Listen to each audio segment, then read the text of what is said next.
It's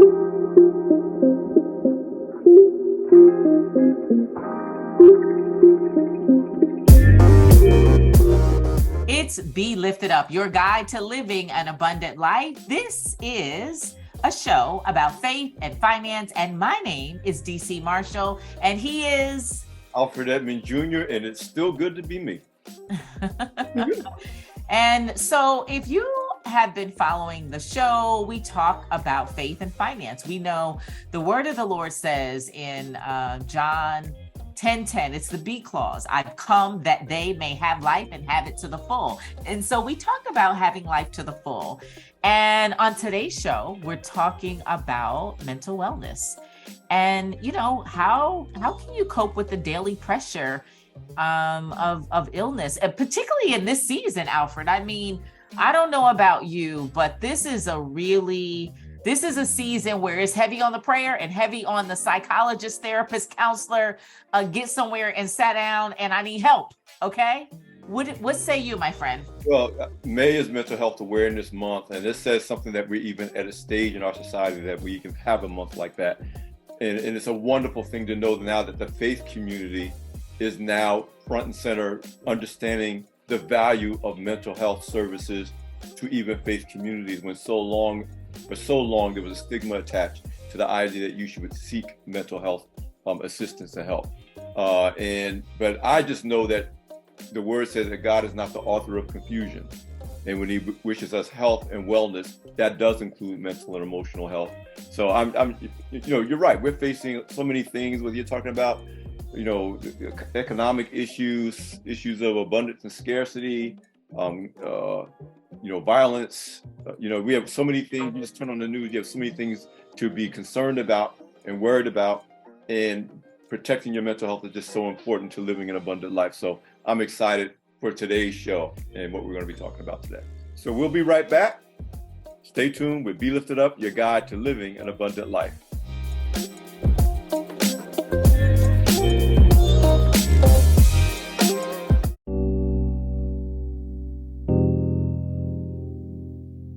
Welcome back. You're listening to Be Lifted Up, your guide to living an abundant life. And we are talking about the importance of preventing mental illness, protecting your mental health. What does that mean in the life of a person of faith? What does it mean in the context of abundant living? What say you, Dee? I'm looking at the stats on mental illness and who it affects by demographic. It affects 16% of Asian adults and 18% of Native Hawaiian Pacific Islanders, some of you know as AAPI, 21% of Hispanic adults, 27% of Indian adults, 24% of white adults, 35% of multiracial adults, and then 50%, listen to this, 50% of LGBTQ, same gender, sex loving people, or LGBTQ plus. But here's the stat that I'm most interested in. Mental illness affects 21% of Black adults, so Black and African American. And the reason I'm excited to talk to our guest today, Dr. Michelle Boone Thornton, who is a psychologist, educator, and author, and Dr. Donna Hamilton, who is an MD and MS and author. I'm excited to talk to them because right now, this 21% of Black adults, I just think it's probably even greater given the number of, or the increase in violence and random acts of violence, and the ongoing issue of, Black people being killed at the hands of officers for doing not just what is being asked of them, but doing anything just for living. And I just believe it's so affecting us in such a greater or in a bigger way, even from social anxiety, which I have developed. So why don't we bring in our guest today? Because I really want to talk about mental illness affecting our communities. I'm not saying everybody, so nobody write the show producer to try to tell on me. I'm not saying that we're not concerned about others, but what I am concerned about is the uptick and the increase when you have Black men and boys and nephews and sons and daughters. And when they leave the house, Black moms and Black dads everywhere, you you can't tell me that our mental illness is not impacted in a greater way. And so Dr. Donna, Dr. Michelle Boone Thornton, thank you so much for joining us. Welcome to the show. Thank you. Thank you for having us. So you heard me up on my soapbox, but it's hard. Y'all already knew that it was sensitive at the moment I went in. So I want to move out of the way and just allow you to introduce yourself and just tell us a little bit about your background. And then we're going to really get into the facts and the stats of 21% of Black and African adults in terms of what we're going through right now. Dr. Boone Thornton, would you like to start, kick us off? Absolutely. Absolutely. Well, my name is Dr. Michelle Boone Thornton. I have been in the field of mental health for 25 years. And when I say in the field, I mean direct services in the field. I provided residential, outpatient, in-home, hospital, every setting. And so my primary client is usually children. Okay. But, children come with families. Yep. And most of the times when the referral comes, the family think it's the child. But Dr. Donna knows it's the whole unit. And so I moved on to higher education, and I'm a university professor. And one of the things I do is prepare students to work in the field of human services. So I prepare students to work with other humans. That is unlike any other coursework or anything that's out there. So I've kind of put all of this together, my work, my students, just everything, to come up with my platform that I'm on now, and to just help people deal with the mental health crisis that they're in. Dr. Donna? Great. Hello, everyone, and hello again, Alfred and Dee. For the listeners who are not familiar with me, I am Dr. Donna Hamilton, better known as Dr. Donna. I'm a pediatrician turned well-being strategist, specifically a trauma-informed well-being strategist and coach. So now we help improve the well-being in workplaces and in superachieving women specifically with coaching, consulting, and international speaking and books, as you've heard. So yes, what Dr. Boone Thornton said, I also started out in pediatrics and quickly realized that it's really difficult, if not, I don't want to say impossible, but very challenging to improve the health and well-being, especially when we're talking about mental, emotional well-being of children when adults don't get it. So that's how I made this segue. And when we talk about mental health and wellness, I'd like to invite everyone to broaden their idea of what it truly means to be healthy, because that's where we have to start. A lot of times people think health is not being sick, and there's so much more to it. It's really functioning at your best. That's what the word health means. It literally means functioning at your best, completely, mind, body, spirit, and in life. So that mind piece is both thoughts and emotions. So when we talk about mental health, mental wellness, mental illness, because there's a spectrum. I think that's important for us to think about mental wellness as, in addition to mental illness, because sometimes people get really frightened about mental illness, or they think about the extreme, someone's suicidal, or all these other scary labels, which I won't put out there, because sometimes simply hearing it can be what we would say upregulating, making people feel anxious. But it is important for us to begin to recognize it. And just like if you had a cold, right, a runny nose, we understand that there's something that requires attention. It's the same thing with our mental health and wellness. Sometimes it can be something slight or minor, like we have a down mood or a down day. That's important for us to recognize. It's important for us to begin with awareness. Because some people don't even know if they're stressed, if they're sad, if they're angry, let alone what causes it. And awareness is the first step towards action and change. So those are where I would like to invite people. We have to start with being aware, and then we have to be willing to tell ourselves the truth. Like we cannot get help from others if we don't tell ourselves the microscopic truth. And that can be like, this is I could use some help. Everything from I'm having a hard time to, I could maybe handle this on my own, but why? Let me go talk to someone, whether that's pastor, best friend, my primary care doctor, a therapist, a well-being coach, a stress management coach, an executive. Like, start talking to someone. And then depending on how serious it is, that's when we start looking at, is it a therapist? But people think, I'm not crazy and I don't want meds. And then they end the conversation. I could go on, but let me pass the mic, Dr. Michelle. Yes, you are. I mean, you're so right on, because with mental illness, people don't always see symptoms, right? Just like if you had diabetes or high blood pressure, cancer, you don't see any symptoms until you are in the midst of that illness. It's the same thing with mental health, because people don't really see ongoing symptoms. They think that they're fine. That's why when I come into the homes, the parent is saying, yes, my daughter, my son, and I can see the underlying cause is not that. And so, education and knowledge are so key. And that's some of what we're going to share with you guys today. Well, we are so happy you're here.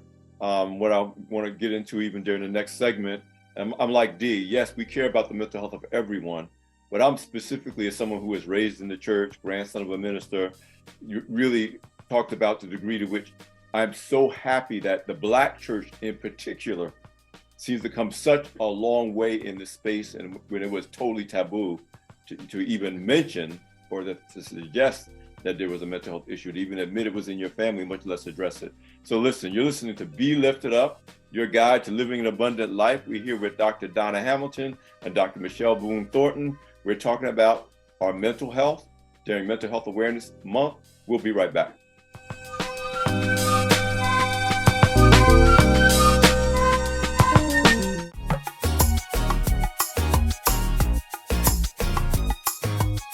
Welcome back to Be Lifted Up, your guide to living an abundant life. And we're talking about the importance of mental health to your abundant living with Dr. Michelle Boone Thornton and Dr. Donna Hamilton.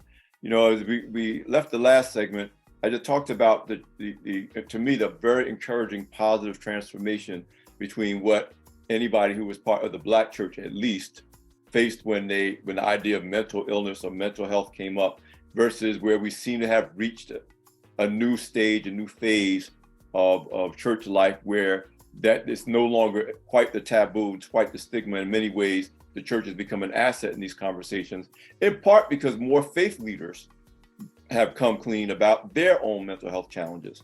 What are you seeing out there in terms of your practices, what you deal with families, children, in the push for more mental wellness in our communities? I've been encouraged that I'm seeing people who are starting to talk about it more in many different ways. A lot of times, Black therapists are starting to talk about it, which I think helps make it a little more comfortable. There's a lot of literature within the medical field that shows that outcomes are better when we have, especially I focus on like the Black community data, because that tends to be who I serve and who's drawn to me. And we know that outcomes tend to be better when a practitioner looks like the patient or client. And so I think having more Black therapists talk about it helps. Like you said, having a lot of Black clergy talk about it to make it okay. That's very encouraging. I've actually, and just in general, I've been seeing a lot more within medicine, and especially within the field of trauma work, trauma therapy.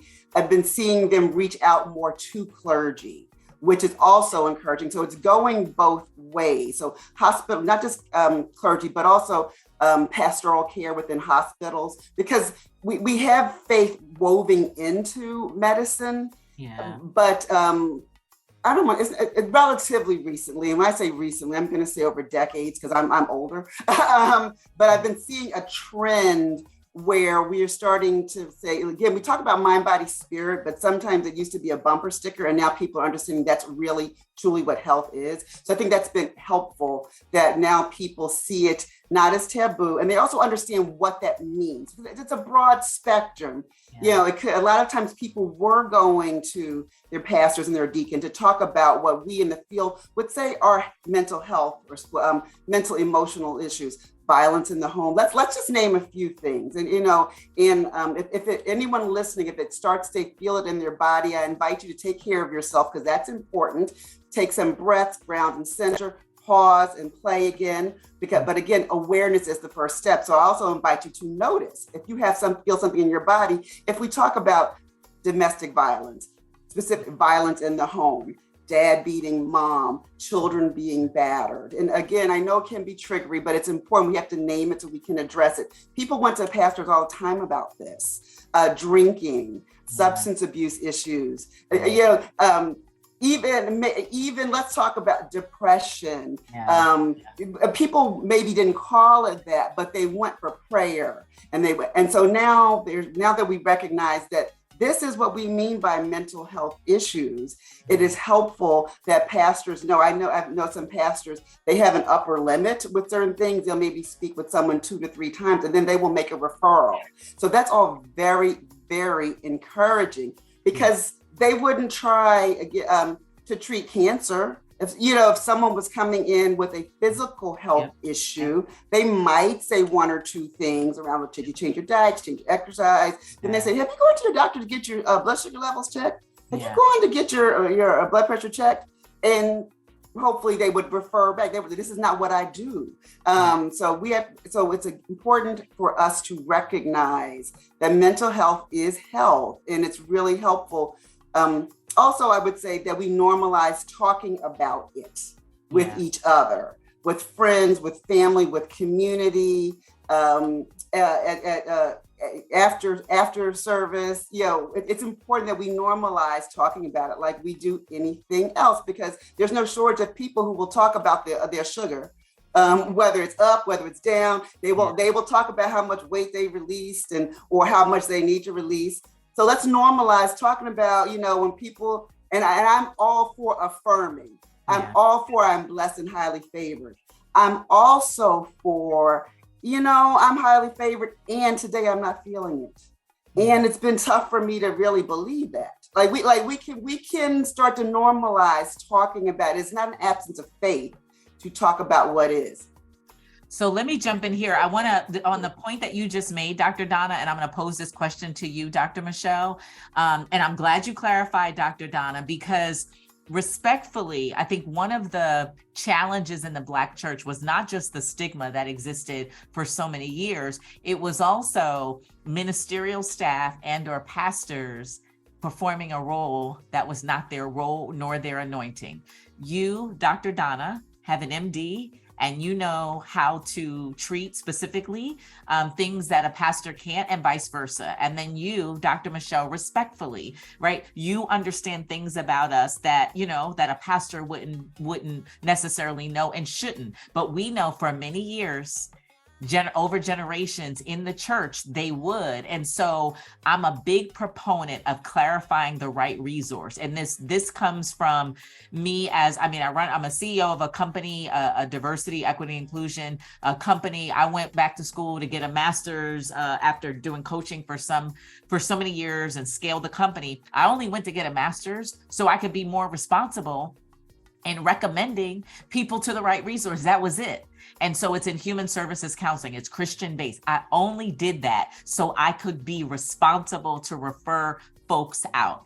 And so, and so that I could have this message. So can you talk about pastors, unless they are licensed, trained, clinical, are not the resource, I'm just going to be respectful, is not the resource necessarily to treat us with our mental illness. Maybe for grieving, that's pastoral care, but maybe, Dr. Michelle, we want to honor you as a psychologist. Dr. Donna, I think you even talked about, or maybe that was our last guest, about psychiatry. So can you just break down when you need a pastor, when you need a psychologist, when you need the psychiatrist, and when you need the coach? Because I've had people come to me or go to someone else and ask me about a coach. And I say, you don't need a coach, you need a therapist. So that's why, do you understand? That's not a coach. I do. I'm certified coach. I'm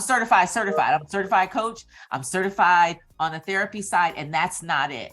And then when people have problems in marriage and they've asked, can I see the pastor? Sis, You don't need the pastor, you need the marriage counseling. So let me help you out. I'm gonna get you to the deacon and the deaconess, and then they're gonna get you to therapy. So Dr. Michelle, first, can you just help us so that all of the listeners know when to call y'all and when to call the pastor?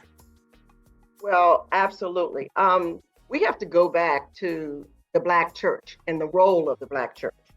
And the Black church was a reflection of the Black family, who over generations were parented to survive.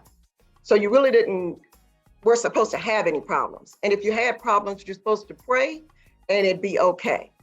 But now that the Black church has started to recognize this is a crisis, and a lot of people are coming to us, and we may even be the first initial step.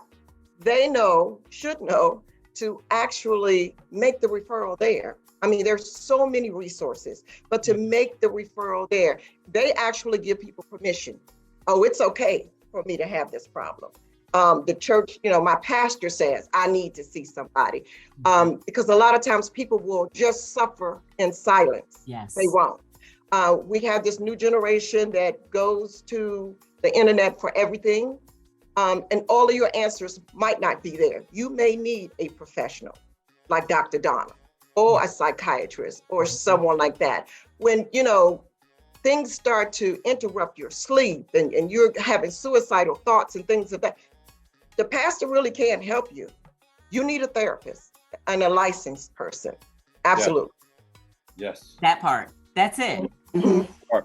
That part. Absolutely. Because you're qualified. Now we're going to go to a break. Because you're qualified, you're trained, and it's too fragile. We are too fragile of human beings. And also we want to be respectful to God. God gave you a gift and all of us gifts that he didn't give the others. And so we're going to come back on the other side of this break. And I do have a follow-up question to that, but this is Be Lifted Up. It's your guide to living an abundant life. And we'll be right back.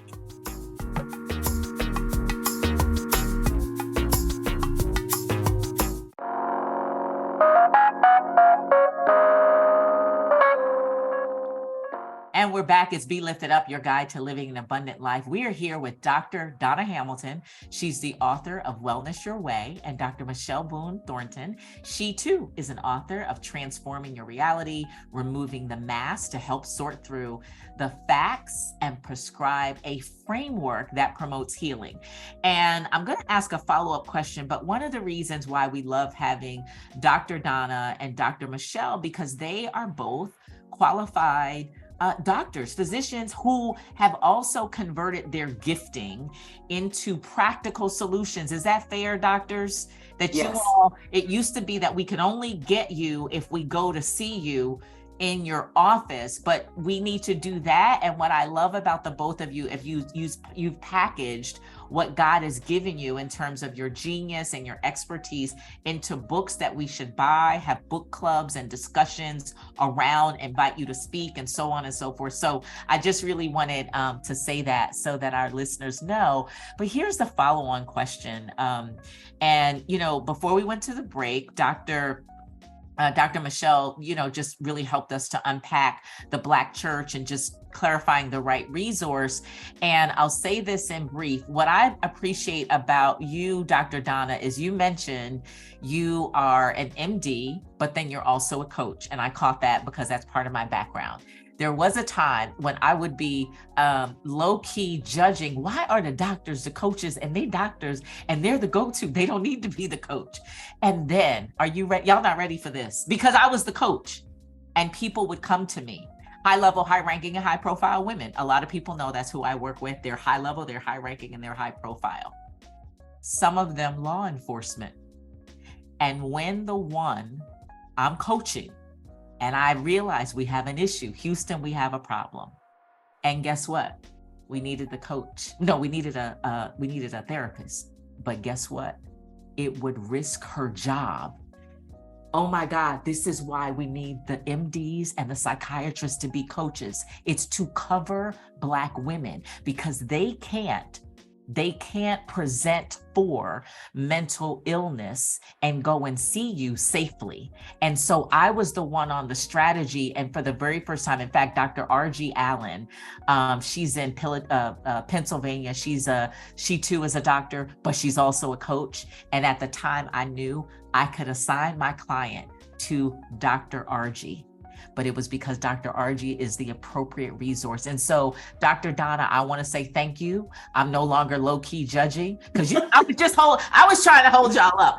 But we need you under that umbrella, because law enforcement, they can't have and go and see. They really, it's going to risk their job, Dr. Michelle. And I'm sure you have some, but what I learned about Black women and Black people, I want to protect my brother over here, Alfred. If he is in law enforcement or in a career that he is going to be judged and lose his livelihood, that's how we now need that cover of the coach is the therapist until there is something much serious. So I'm not sure if y'all have any reactions to that, but I just really wanted to say that respectfully.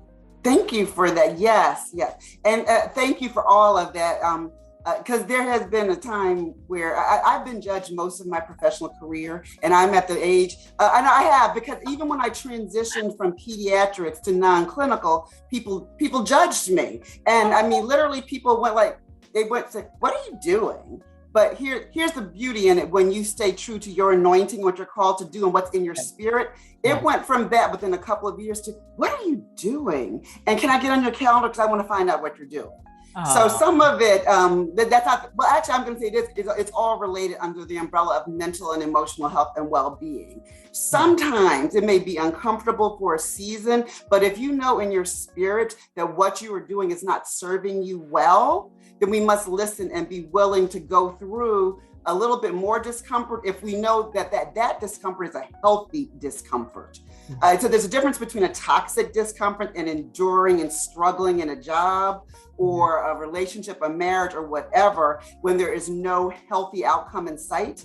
And then when you're like, you know what, it's going to be a little uncomfortable for me to make a change, but I know where I'm going is better. So that's the one piece. The other piece, that's a really important distinction. There are a lot more physicians now who are coaches, a lot. And I actually retired my entire clinical career and I just do coaching. And there are lots of different reasons for that. Okay. There are different skill sets. Like we talked about having the right resource. In medicine, we are, in pediatrics, we're trained to take care of from infants through adulthood, neonates, newborns, or babies born prematurely through 21-year-old, through college students. And I have literally taken care of all of them, preterm infants through college students. That is a huge range, and that's just pediatrics. But there are also different skill sets that we lean on within medicine and coaching, regardless of the type of, even within coaching, there are different types. There's performance coaching, there's executive coaching, there's personal development coaching. So even within coaching, there are different skill sets. And depending on what you need, sometimes you need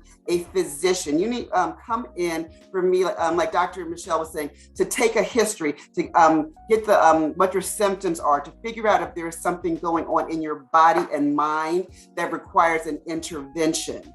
Other times, coaching skills, and some doctors, especially primary care, are bringing in coaching skills like motivational coaching, ways to hear what's going on and to, I don't want to say simply, but to help and support you make lifestyle changes or make other changes. And so it depends. So sometimes that does fit within the realm of the health visit, say more for your well woman visits, for your well child visits, but not necessarily, not if you're dealing with a hypertensive crisis or severe depression or schizophrenia or anxiety and depression.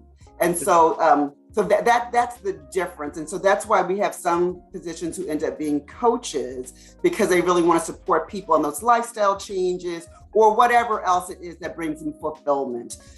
So that's the important, but like you said, it's really important too, because I'm old enough to remember when I was a medical student, I started therapy then. And I was in medical school and I had a psychiatrist and she would not code certain things because it was risky enough for me just to be going to therapy. And then she was very careful, and she told me with certain diagnoses. And at the time, I mean, now we can talk, and I have a whole career talking about trauma and being an adult survivor of childhood trauma. But she was very, very careful at the time. This was in the late 80s, early 90s. And she said this could affect my ability to get a license if she was not careful about how she coded, So we have come a long way, but there was a time if you coded depression or in a variety of other different things, PTSD, people maybe would have looked at you when you're applying for a license. Yeah. Yeah. And the women, and I'm gonna hand this over because I want us to talk about your book. Yeah, the women, like I said, I mean, the super bad all day Black women that I was working with, they were packing. They are NCIS, I mean, the baddest of the baddest, FBI. And that's when I learned, oh, we're all working together, and I could write that solution. Like, here's the team we need. We need a therapist and we need this. But when I learned that as the person, your person who was so responsible with you at the time. So this is good. But let's talk about your books, right? Alfred, did you have a question before? I want them to delve into their books because let's talk about their books, and then I have a couple questions for our final segment. Dr. Donna, tell us about your book. Okay, I'm sorry, Dr. Michelle. I think we were going to Dr. Michelle. Yeah. Yes. Okay. Well, my book is Transforming Your Reality, Removing the Mask. And the concept for that book is actually a series, came during COVID, because I was struggling. Everybody was struggling. We were going through the stages of grief, and it was happening so fast that I was just getting stuck in acceptance. And so I started putting together all of my work in the community and in classrooms, and put together this book about the mask. And masking is something that we do. We do it to protect ourselves. We do it so that people can't see our vulnerabilities and things like that. So it's something that we do. But in the book, I wanted people to understand that what you mask still stays here. And what's here, all the negative emotions and feelings, is what you feed off of. And what you feed off, you grow. And so we talk about this. I put out the workbook first because, I wanted people to take action and to critically think and to analyze and look at their lives. And then I also wanted it to touch their heart because, God knows our heart, and He's going to be part of the solution. Listen, we are having a very deep, nourishing, uplifting conversation on a very important topic, mental wellness. Listening to Be Lifted Up. We'll be right back.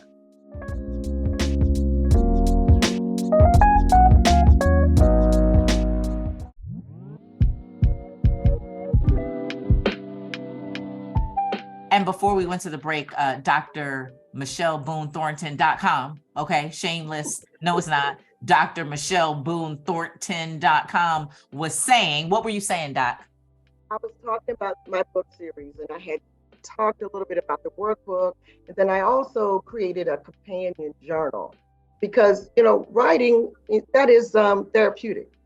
And sometimes if you think it's still in your mind where all of the other thoughts and hurts and harms are. So you need to think it, you need to get it out. It's a way for you to speak to yourself and look over what has gone on in your life.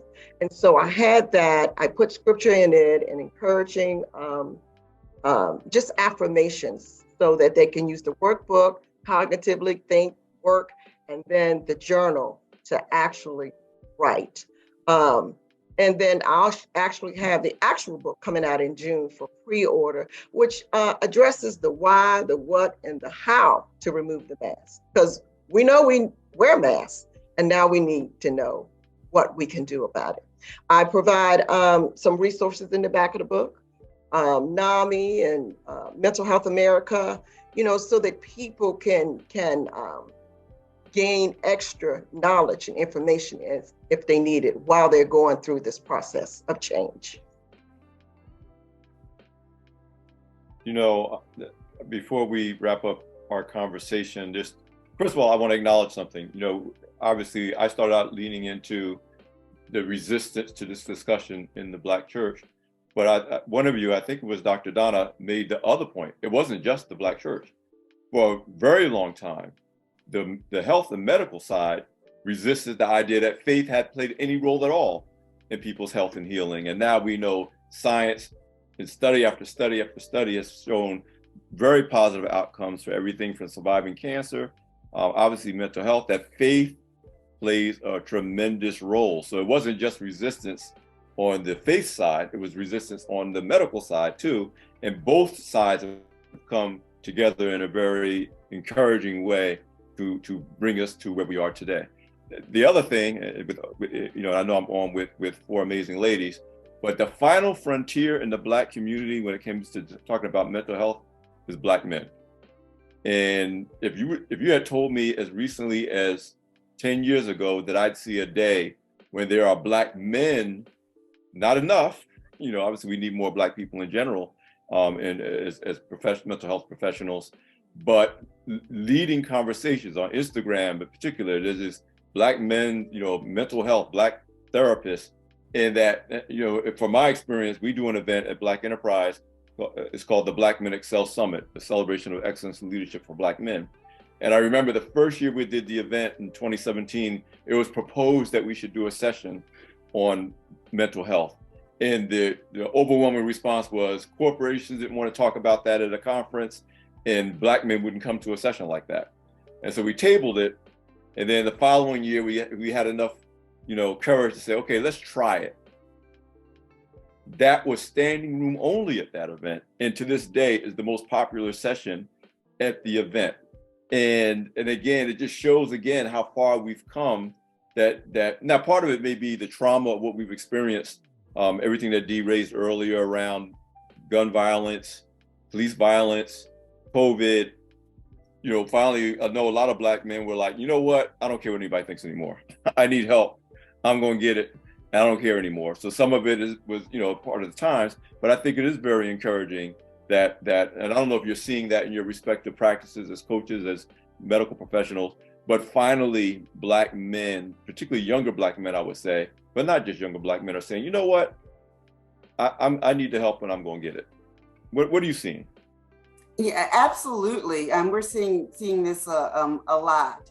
So, before I want to cover both things. So, quick plug for my book in case anyone's interested. I want to answer your question. Please. Go to wellnessyourwaybook.com, and if we have time, I will let people know. But it's also it is connected because it's a resource both for workplaces and CEOs who want to create healthy workplaces that allow their employees to do what it is they want to do. So that speaks to that corporate piece. This is absolutely something, whether or not workplaces recognize and they call it this, though we're definitely seeing a trend where all workplaces are saying, yes, we want to support our people in being healthier, feeling better. So people call us when, especially now, there've been a lot of crises going on, and then they recognize so not just acutely, sometimes like when it's happening, they reach out, but we're getting a lot of calls in that 3, 4, 5 months afterwards, where they're noticing that people are still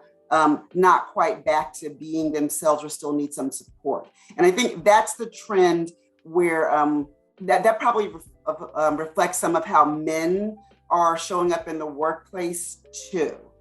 You know, they're like, yeah, okay. So the wording may not be, I need mental health support, but it's, okay, I'm not quite back to myself. I'm not being as productive, you know.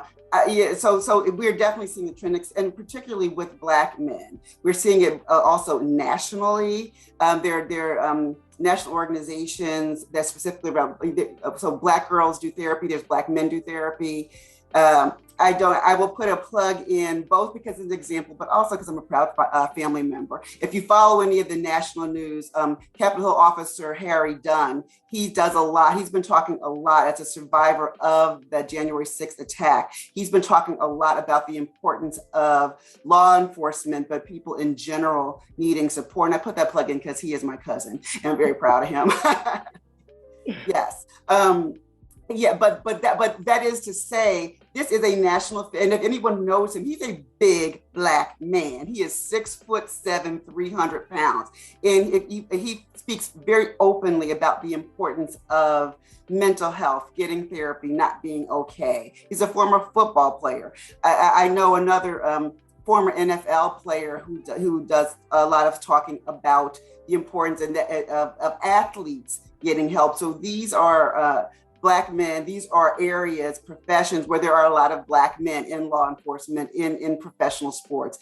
And so we are definitely seeing a trend where people are now talking, but it starts with that willingness to speak about it. So what we talked about a couple of segments ago, we have to be aware, because you can't talk about what you don't recognize. And then we have to make a choice to take some action and then start to normalize talking about it. And I think that's what's important. We're starting to see workplaces, we're starting to see CEOs, HR departments normalizing talking about it. You know, and again, some of the wording isn't mental health, but that's okay. We don't get caught up on titles, right? Self-care, stress management. We do a lot of trauma-informed. We teach trauma-informed leadership, so people come in with that. And then we talk about the difference between trauma, stress, grief, because Dee mentioned that earlier. They all can be connected, but they are different. And so it's important that people are recognizing it. Because we do we support each other, right? Men support the women and children in their life, women support the men and children in their life, non-binary people, regardless of how they identify, they support everyone in their life. It's very important. And so I'm encouraged. Sadly, I think it's because it's just getting so tough. People are saying, okay, let me do this. Not doing it is worse than doing it. But however we get there, we can celebrate and we can support you. Listen, in the time that we have left, we definitely want our audience to be able to stay in touch with you guys, keep up with what you're doing. If you start with Dr. Michelle, your website, whatever socials that you have. Obviously, you talked about where we can get the book. Both of you, if we can just share that so that we can keep this conversation going beyond the show. Absolutely. You can reach me on LinkedIn at The Unmasking Guru. That's my thing. And my website is drmichelleboonethornton.com. And I am always doing workshops and trainings for children and women, and have now been asked to do them for men. Excellent. Excellent. Dr. Donna? Great. You can follow me across social media at Donna Hamilton, MD, heavily on LinkedIn, Instagram, and now Spoutable. Check that out. And also website, especially if you are if you are a leader in a workplace looking to improve your workplace and well-being so that your people can do the work they're hired to do, reach us at manifestexcellence.com. And again, go to wellnessyourwaybook.com to grab a copy of Wellness Your Way. It's a short and sweet guide to help you assess all of your health and well-being arenas: physical, mental, emotional, social, and spiritual. It's a very light read, but also really gives you some self-coaching questions for reflection, and it's a journal so that you can come to some of these conclusions on your own, what type of resource that you might need, and if it's time to go and reach out and talk about your health, your mental health. Awesome, and well-being. Awesome. Well, there we have it. That is Dr. Donna L. Hamilton, MD, and Dr. Michelle Boone Thornton. You are listening to Be Lifted Up, your guide to living an abundant life. We'll be right back. Thanks, ladies, for joining us.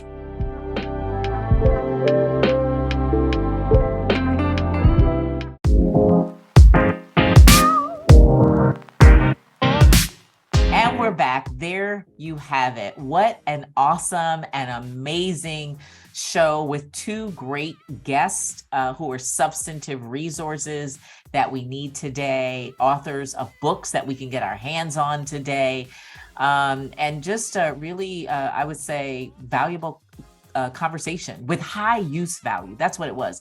High use value. We need to have therapists. I believe everybody needs to have therapists. I have a therapist. So psychologists we need, the MD, and we need them to be talking to each other. So Alfred, what'd you think about today's show? You know, I love everything about today's show. I too have a therapist. I have a standing weekly appointment. If I'm busy, if I'm traveling, we say, okay, we don't need to talk this week. Yep. But I don't treat it as you know, emergency medicine is part of my maintenance. It's part of my overall health plan.